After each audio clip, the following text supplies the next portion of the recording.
this peace be upon him. And he quotes, if you read the New Testament, 1 Corinthians, chapter number 15, verse number 14. I give the reference so that people realize I'm not pulling a fast one. I prefer giving references. Otherwise, if I say Bible says this, New Testament says this, in this encyclopedia of more than 1,000 pages, where will you find? To make it easy, I give references.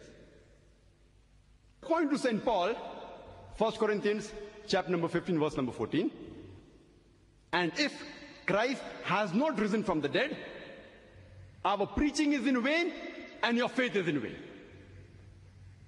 As the pastor said, that all your good deeds, all your charity, without believing in Christ died for the sin, it is useless. And the Christian missionaries, the reference they didn't give, quoting from Isaiah, chapter number 64, verse number 6, that all our righteousness, all our good deeds are like filthy rags. If you don't believe Jesus Christ, peace be upon him, died on the cross for the sin of humanity, all your righteousness, all your good deeds are like filthy rags. And in the words of the pastor, which I wouldn't ever say, he says, if there is no cross, if there is no crucifixion, Bible is less than 2 pies. And he says, if no crucifixion, there's no Christianity. And I agree with him. And the pastor said that he came to India and he spent more than 2 decades here. And only when he came to India, he really realized the message of Christianity. Previously, he was only a Christian, but he became a practicing Christian from the Muslims here. I would like to remind him that I have only met one Arab Christian before in my life, before meeting pastor. One Arab Christian I met in Jeddah from Syria. And after he attended my talk, Alhamdulillah, by Allah's grace, he accepted Islam. This is the second time in my life that personally I'm meeting an Arab Christian. And inshallah, with Allah's help, and I pray to Allah subhanahu wa ta'ala to give him hidayah, that since he got the teachings of Christianity from the Indians, he will come back to the original faith, which is Islam, which every human being is born in. Inshallah, after this talk, after having discussion, inshallah, I pray that he comes back to the original faith, inshallah, realizing that there is no crucifixion, no cross, no Christianity. Which inshallah I will do in the course of my time. Let's see what St. Paul has to say regarding resurrection. St. Paul, he comments on resurrected bodies. In the same chapter where he says, if Christ hasn't risen, our faith is in vain, our preaching is in vain. Same chapter, 1 Corinthians chapter 15, towards the end of the chapter. St. Paul says in 1 Corinthians chapter 15, verse 42 to 44, he says that so also is the resurrection of the dead. It is sown in corruption, it is raised in incorruption. It is sown in dishonor, it is raised in glory. It is sown in weakness, it is raised in power. It is sown a natural body, it is raised a spiritual body. There's a natural body and there's a spiritual body. According to St. Paul, the resurrected bodies are spiritualized. They are spiritualized.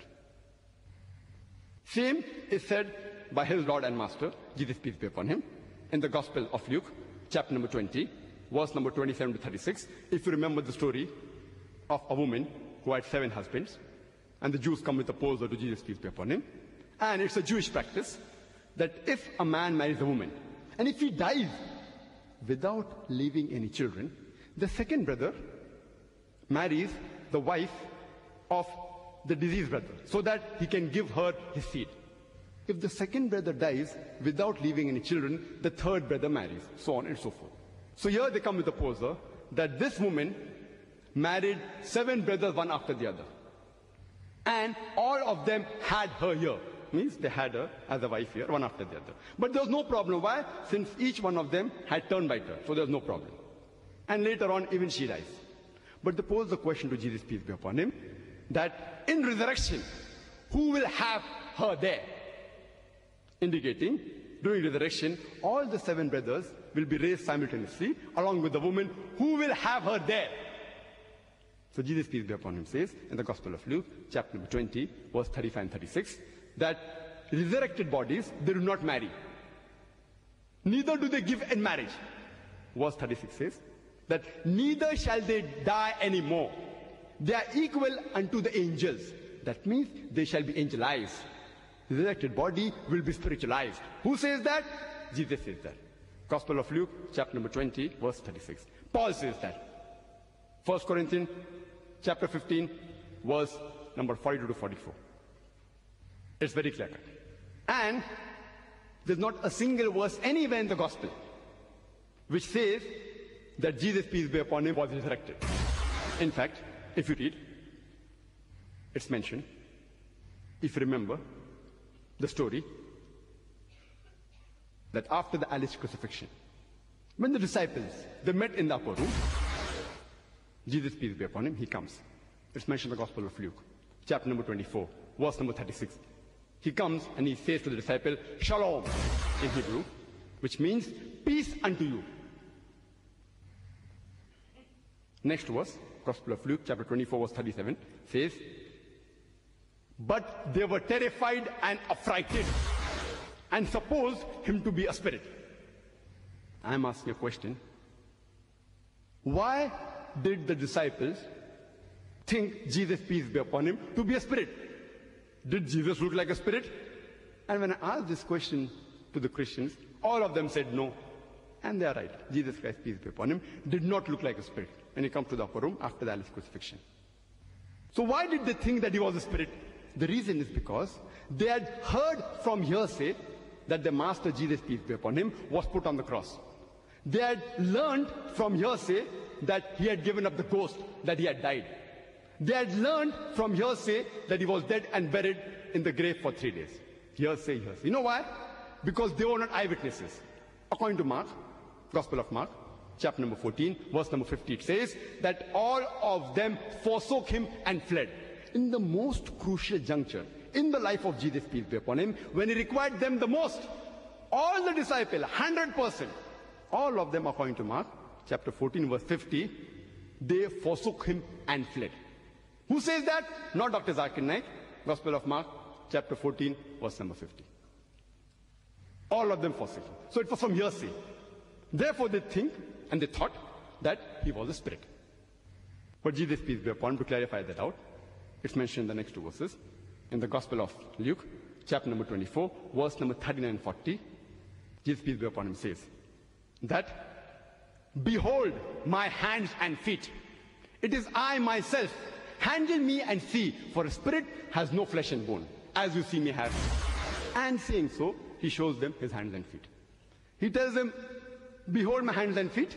It is I myself. What has happened to you? It is me, your Lord and Master Jesus, peace be upon him. Why are you frightened? Handle me and see. Behold my hands and feet, for a spirit has no flesh and bones. What was he trying to prove by showing his hands and feet? Was he trying to prove that he was resurrected? Was he trying to prove that he was a spirit? He was trying to prove that he was not a spirit. He was not resurrected. Next two verses. Gospel of Luke, chapter number 24, verse number 41 to 42. It says that they were overjoyed and they wondered. They thought he's dead, and now they are happy that the Lord and Master is alive, physical, with flesh and bones in front of them. They are happy. Jesus, peace be upon him, yet to confirm them, says that, do you have any meat here? And they gave him a piece of broiled fish and honeycomb. And he took it and he ate before them. To prove what? That he was resurrected. To prove that he was spirit. To prove that he was a physical body. He ate and he chewed in front of them. A piece of broiled fish and honeycomb to prove that he was not resurrected. He was not a spirit, but he was in flesh and bones, a physical body. If no resurrection, no crucifixion, no Christianity. If you remember the story of Mary Magdalene, when she goes to the tomb of Jesus, peace be upon him, on the third day, it's mentioned in the Gospel of John, chapter number 20, verse number 1, as well as the Gospel of Mark, chapter number 16, verse number 2, that it was the first day of the week, meaning it was a Sunday. Sabbath day is Saturday for the Jews. The first day of the week is Sunday. It was the first day of the week that Mary Magdalene goes to the tomb. Now, why should Mary Magdalene go to the tomb on the third day after Jesus Christ, peace be upon him, supposedly was dead? Why should she go? The reply is given in the verse earlier, in the Gospel of Mark, chapter number 16, verse number 1. That Mary Magdalene goes to massage Jesus, peace be upon him, to anoint him. The word is anoint, which the original Hebrew word is masaha, means to massage, to rub, to anoint. And from this root word, you can even derive the Arabic word masih, or the Hebrew word Messiah, which means the anointed one, which if you translate to Greek, it means Christos, from which you get the word Christ, the anointed one. I'm asking a question. Do Jews massage dead bodies on the third day? Have you any time heard Jews massaging dead bodies on the third day? And the answer is no. I'm asking the Christians. Do Christians massage dead bodies on the third day? And the answer is no. Do Muslims? Do we massage dead bodies on the third day? And the answer is no. So why is she going to the tomb to massage Jesus, who has died on the third day, according to the Christians? You know why? Because she was the only one, besides Joseph of Arimathea and Nicodemus, who gave the burial bath to Jesus, peace be upon him. And when Jesus' body was brought down, peace be upon him, from the cross, she might have seen some life in the limb body. But naturally, she's not going to say, he's alive! Otherwise, they will put him to death again. Seeing certain life in the limb body of Jesus, peace be upon him, she comes back on the third day, after the Sabbath day, to look for a live Jesus, peace be upon him. A live Jesus, peace be upon him. And it's mentioned in the Gospel of John, chapter number 20, verse number 1, and the Gospel of Mark, chapter number 16, verse number 4, that she finds that the stone has been removed. And even the winding sheets, they are unwound and placed in a pile. The question is, why should the stone be removed?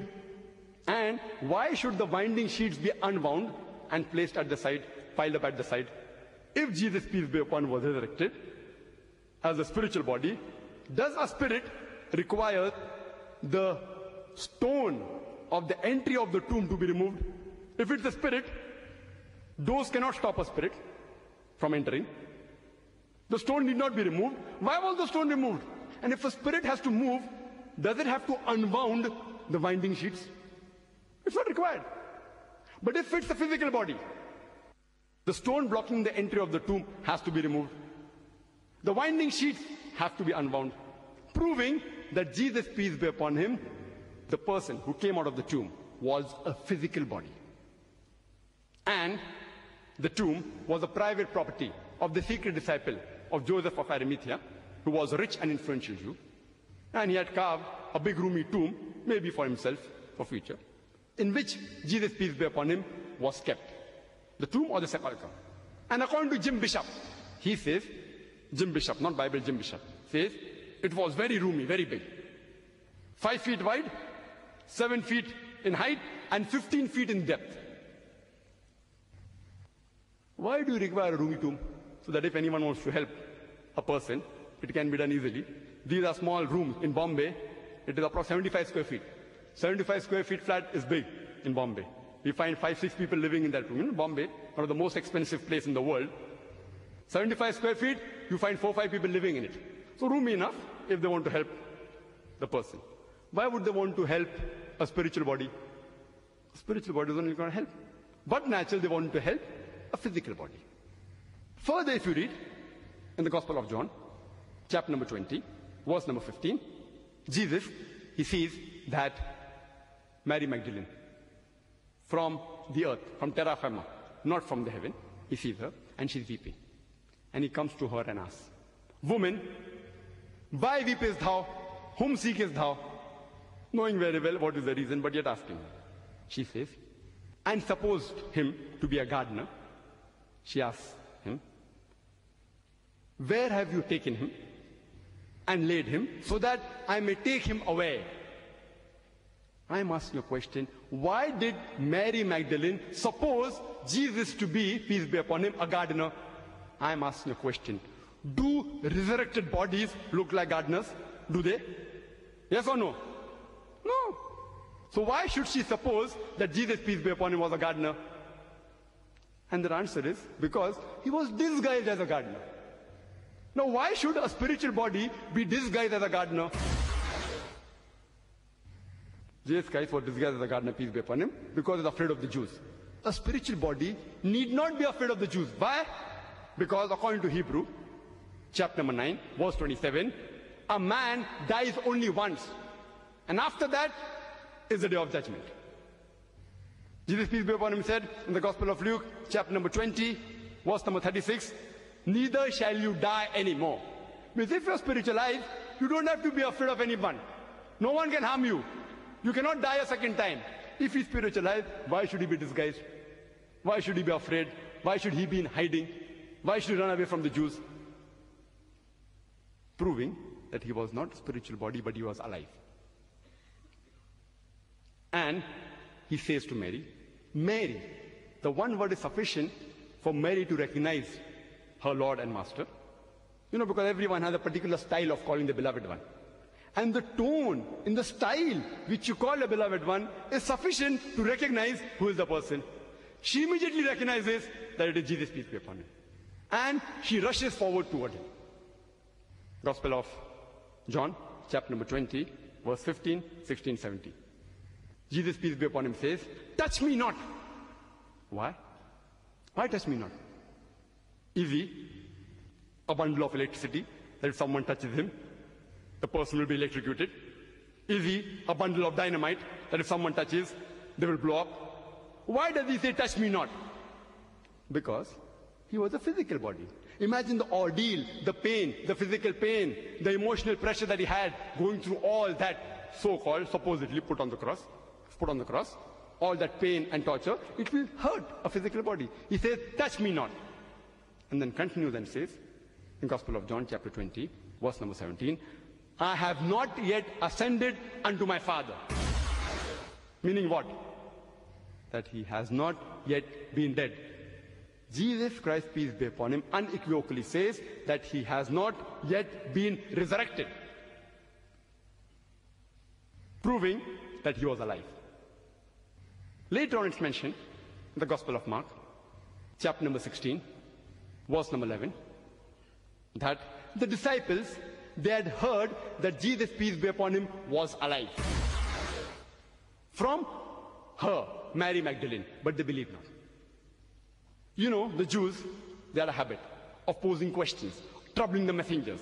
The Quran says that, the Bible says that. They posed questions to Moses, peace be upon him. They troubled him, and they harassed him. Same they did with Jesus, peace be upon him. Further, it's mentioned in the Gospel of Matthew, chapter number 12, verse number 38. The Jews come up to Jesus, peace be upon him, and say, Master, Rabbi, meaning, O Lord, why don't you give us a sign? Sign meaning a miracle. Miracle. All the good works that Jesus Christ, peace be upon him, did was not sufficient to convince the Jews. They said, give us a sign, give us a miracle. Maybe, like flying in the air, like walking on the water, like walking on burning charcoal. They wanted some miracle. Sign here doesn't mean a sign on a lamppost, like you have signs on the roads. It's not that sign. It particularly means a miracle. And if you read the New International Version, it says a miraculous sign. What is the reply Jesus, peace be upon him, gives? What is the reply he gives? In the next verse, Gospel of Matthew, chapter number 12, verse number 39 and 40, he says, you evil and adulterous generation, seek it thee after a sign? You seek for a miracle? No sign shall be given to you but the sign of Jonah. For as Jonah was 3 days and 3 nights in the belly of the whale, so shall the Son of Man be 3 days and 3 nights in the heart of the earth. Jesus, peace be upon him, doesn't say that, see, go and meet Bartimaeus, the blind person who I gave sight. Why don't you ask the woman with issues, who only on touching me she was healed? He didn't refer to the 2,000 pigs he had killed to heal a possessed man. He doesn't say that the 5,000 and the 3,000 people he fed with a broiled fish and with bread. He says, no sign shall be given to you but the sign of Jonah. Jesus, peace be upon him, is putting all his eggs in one basket. The sign of Jonah. And for a person to know the sign of Jonah, he doesn't have to be a scholar of the Bible. It doesn't have to be a doctor of divinity, because it is taught in Sunday schools. And in most countries, including India, irrespective whether you're a Christian or a Muslim or a Hindu, somewhere or the other it is taught, either in comics or in moral science lessons, the sign of Jonah, or Jonah and the whale. They know. But if you want to know the sign of Jonah actually, in the Bible, in this big book, the sign of Jonah is less than 2 pages, less than 1.5 pages. I had the Xerox copy done from the same Bible to make it easy. Less than 1.5 side. Less than 1.5 side. Only 4 chapters. And to find 1 page in encyclopedia more than 1,000 pages is difficult.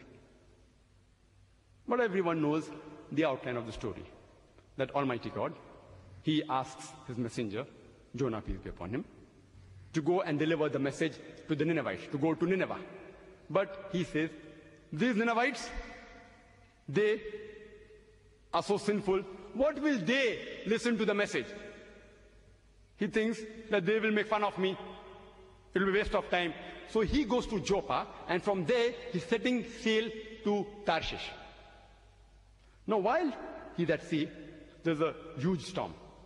And it was the superstition of the Marines of that time that if there's a storm at sea, it is because someone has disobeyed the master. And they had their own ways in trying to find who was the person responsible. They had the system of casting of lots. And when they cast lots, it comes to the turn of Jonah, peace be upon him. And Jonah, being a messenger of Almighty God, he agrees and he says that, see, I am the person responsible. I was told by my master, Lord, to go to Nineveh, but from Joppa I am setting sail to Tarshish, running away. I am at fault. You take me and throw me overboard. But they say, this person, such a pious person, why should simply he be killed? So they try and stir the ship, but yet they are not successful. The storm is yet there. So he says that, why don't you throw me overboard? And finally they agree, and they throw him overboard. When they throw him overboard, the storm subsides. Maybe it was a coincidence. Later on, a big fish, a whale comes and swallows Jonah, peace be upon him. Jonah prays to Almighty God from the belly of the whale. The whale takes Jonah, peace be upon him, for 3 days and 3 nights round the ocean, and then vomits him out on the seashore. What is the sign of Jonah? Jesus, peace be upon him, says that no sign shall be given to you but the sign of Jonah. For as Jonah was 3 days and 3 nights in the belly of the whale, so shall the Son of Man be 3 days and 3 nights in the heart of the earth. Now I'd like to ask you a question. When Jonah was thrown overboard, was he dead or alive? Before you answer, I would like to make it easy for you. That see, Jonah volunteers. He says, I'm the culprit, I'm responsible, throw me overboard. If someone doesn't agree, maybe you'll have to break his leg, you may have to break his neck, you may have to twist his arm. But here he volunteers, so they don't have to do all that. So they throw him overboard. I'm asking a question, when Jonah was thrown overboard, was he dead or was he alive? Alive.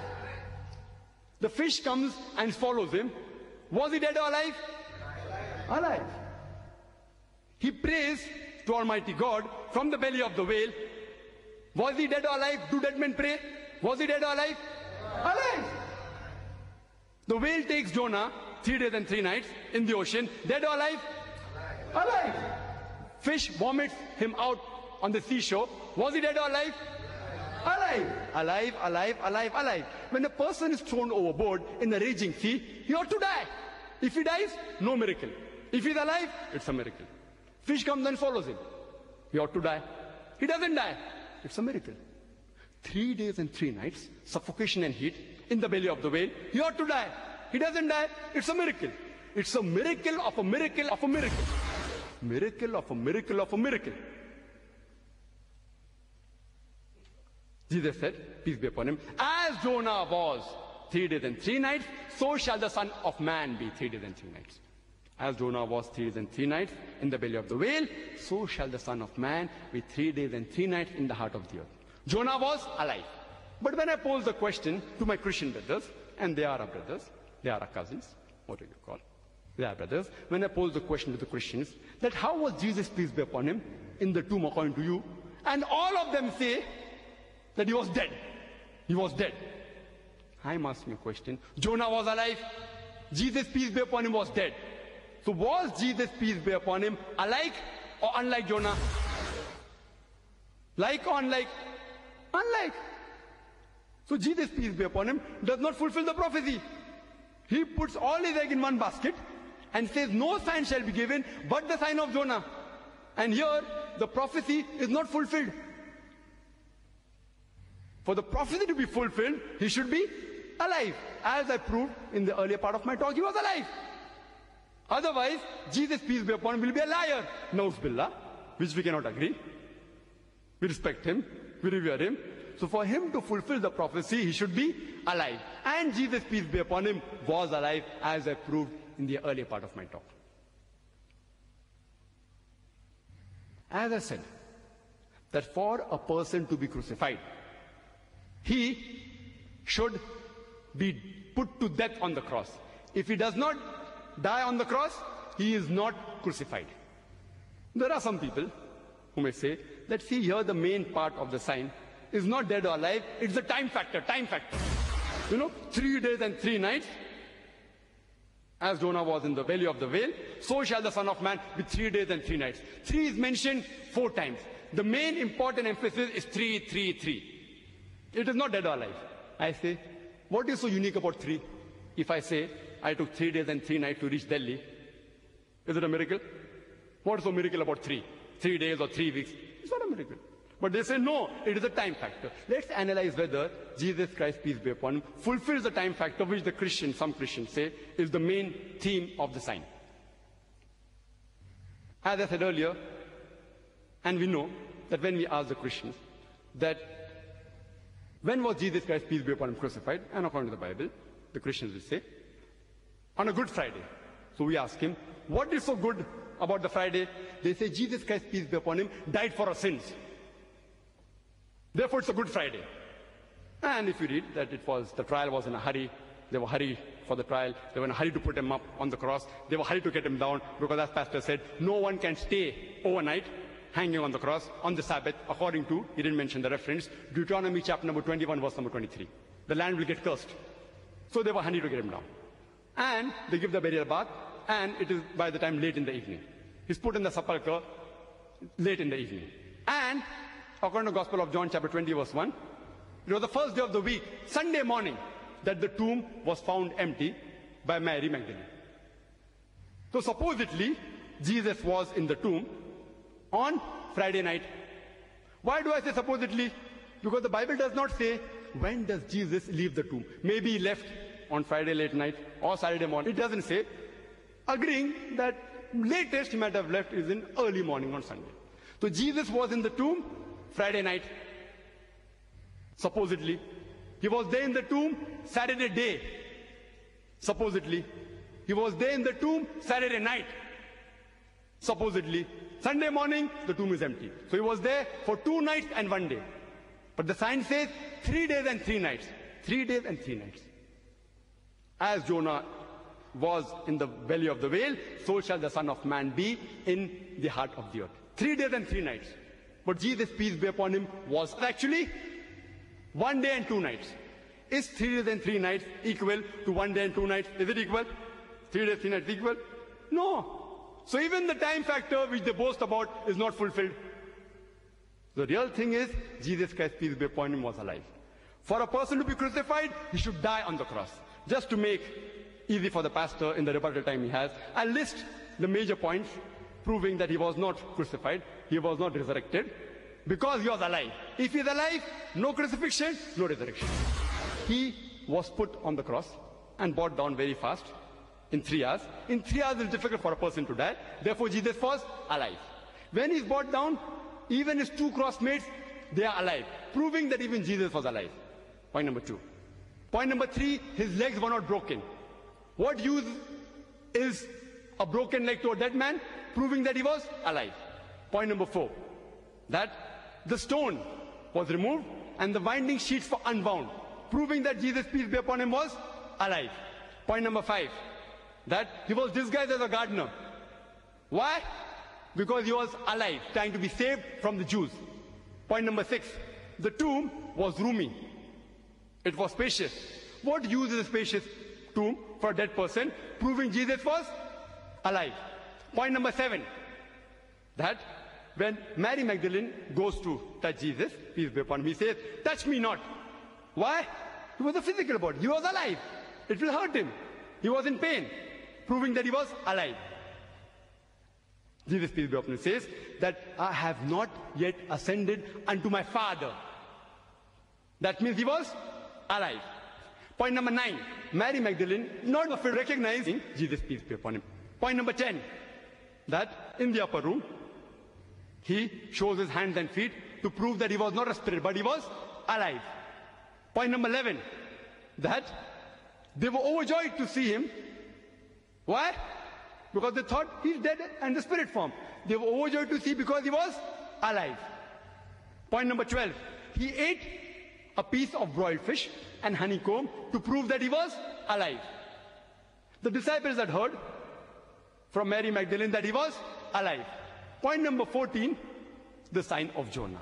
As Jonah was 3 days and 3 nights in the belly of the whale, so shall the Son of Man be 3 days and 3 nights in the heart of the earth, alive, alive, alive. If he's alive, no crucifixion, no resurrection.